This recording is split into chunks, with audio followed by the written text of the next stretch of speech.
CBS News Miami. Good afternoon, and thank you for joining us. I'm Najahe Sherman, and welcome to CBS News Miami's 4 p.m. Quickcast. Let's take a look at today's top stories. Off the top, officials giving the all clear. That's after a bomb threat at Nova High School in Davie. Chopper 4 over the scene. This is near Southwest 39th Street and College Avenue. Both Nova High School and middle school were evacuated as a precaution. All students and staff are safe and back in class. Detectives continue to investigate. A wild scene in Northwest Miami Dade. A car overturned and several others were smashed after a chase and a crash. Police tell us a person of interest in a murder case took off from local police, crashing into other drivers as he tried to get away. CBS News Miami's Peter Dinch has the details.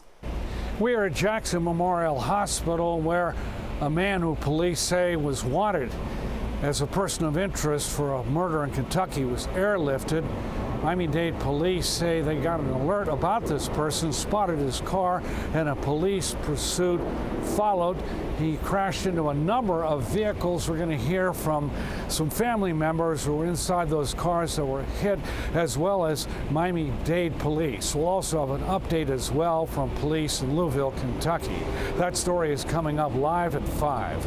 At Jackson Memorial Hospital, Peter Dinch, CBS News, Miami. Always alerting, always tracking. This is Next Weather. And take a look at that shot. Just beautiful. A live look at downtown Miami. Lots of sunshine. Let's get right to next weather meteorologist Cindy Pressler. Cindy, how long is this going to last? We're going to hang on to this as long as we possibly can. Nice. Beautiful. Mother Nature is actually going to help us out this week. Ridge of high pressure, which has now moved into the Atlantic, but we're going to get an east-southeasterly flow, and that means milder temperatures. So 73 degrees, but our high already made it up to 76 today. We have a southeasterly wind, a little gusty at times, up to over 20-mile-per-hour winds at this point, and a few clouds, little fair weather clouds, and they're coming in with this easterly flow, so there is some moisture trying to creep in here, and that is producing just a few cumulus clouds. But don't worry, we're going to stay mostly clear later on tonight, and those winds, at least at this point, out of the southeast at 9, but we've had a gust at 20, 9 at Homestead and Fort Lauderdale at 12, but gusting to 21 miles per hour. So that's going to help us out a lot with the beautiful conditions over the next few days. Look at the sunshine this afternoon. 5 o'clock, 73, 71. Now we're not going to be as cool tonight as we were last night. Again, temperatures dropped into the 50s, 56 degrees. We're going to push it back into the 60s now. So for the next few days, you'll notice a nice warming trend kicking in. High pressure is the reason for it, and we really don't have anything as far as rain out there. So here's your lows tonight. Isn't this nice? Upper 50s from Davie to Sunrise, Tamarack. Then you get into the 60s a little bit closer to the coast. Oakland Park 61. Dania Beach should be down to 62. Mostly clear skies again tonight. 62 in Hialeah. Now Key Biscayne out in the water. That's going to help out. 67 degrees. But Palmetto Bay should drop to 64. We're looking for lows in the lower 60s in Miami. Down to the Keys. Overnight lows in the mid to upper 60s. Again, those water temperatures really make a difference. High pressure will continue to move ever so slowly off to the east. So that turns our winds more southeasterly. So a milder breeze.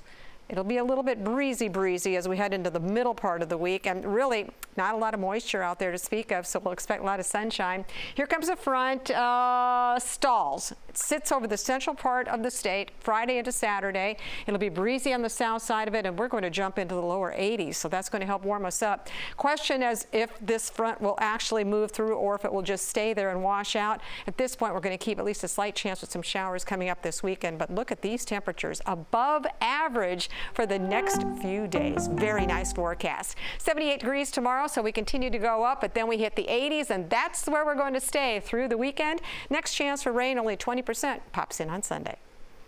Looks like a very nice 7-day, a warm one. Thank you, Cindy. We have a health alert this afternoon. 2 more children are confirmed to have measles in Broward County.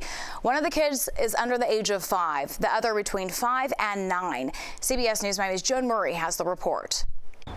I'm Joan Murray at Manatee Bay Elementary School in Weston, where as of Monday afternoon, still just 6 cases of measles reported, although the Broward Health Department now says there are 2 other cases, but not connected to any Broward County public school. I spoke a short time ago with school board member Debbie Hickson about the latest on the measles outbreak, and here's what she had to say. We are disinfecting the school to make sure that, we're following protocol to make sure that we're doing what we can.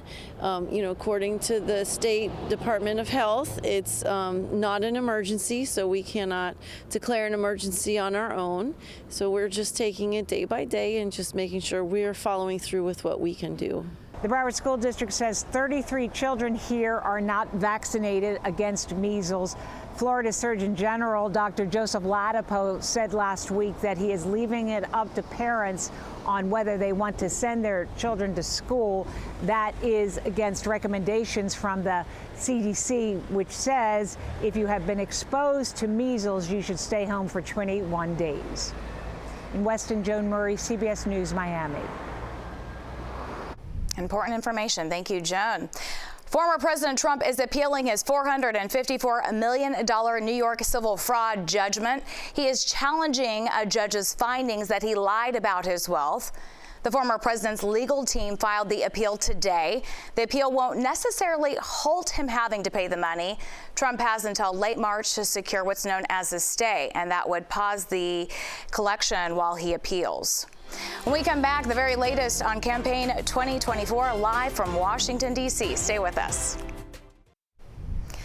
Welcome back to CBS News Miami's 4 p.m. Quickcast. The 2024 Republican primary heads to a critical swing state. That's after another big win for former President Donald Trump. He beat former Ambassador Nikki Haley in her home state of South Carolina Saturday, although not by as much as some were expecting. Haley is vowing to fight on. She is focused on the next primary in Michigan tomorrow. CBS News Miami's Nicole Skanga joins us live from Washington, D.C. to break it all down. This is interesting, Nicole. Naja, another decisive victory for former President Donald Trump on that long road to rack up the 1,215 delegates needed to clinch the Republican nomination. Still ahead, though, Super Tuesday, where more than 1/3 of those Republican delegates, they're up for grabs. Former UN Ambassador Nikki Haley says she's not giving up on her pursuit of the Republican presidential nomination. You look at all the early states, and Donald Trump, as technically the Republican incumbent, did not win 40% of the vote. Haley is campaigning in Michigan Monday ahead of Tuesday's primary. She's also scheduled a 10-day nationwide tour holding more than 20 campaign rallies and fundraisers.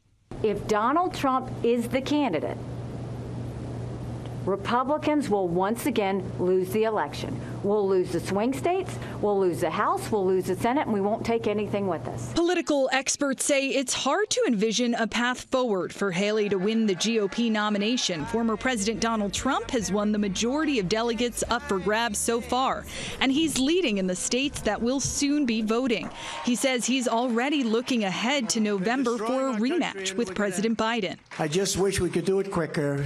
9 months is a long time. Both Biden and Trump are looking to tackle one of the campaign's most pressing issues this week. President Biden is heading to the southern border town of Brownsville, Texas on Thursday, the same day Trump will be in Eagle Pass, Texas. You see millions and millions of people coming across the border illegally. We don't know where they come from. A Monmouth University poll out Monday shows a majority of Americans surveyed say illegal immigration is a very serious problem.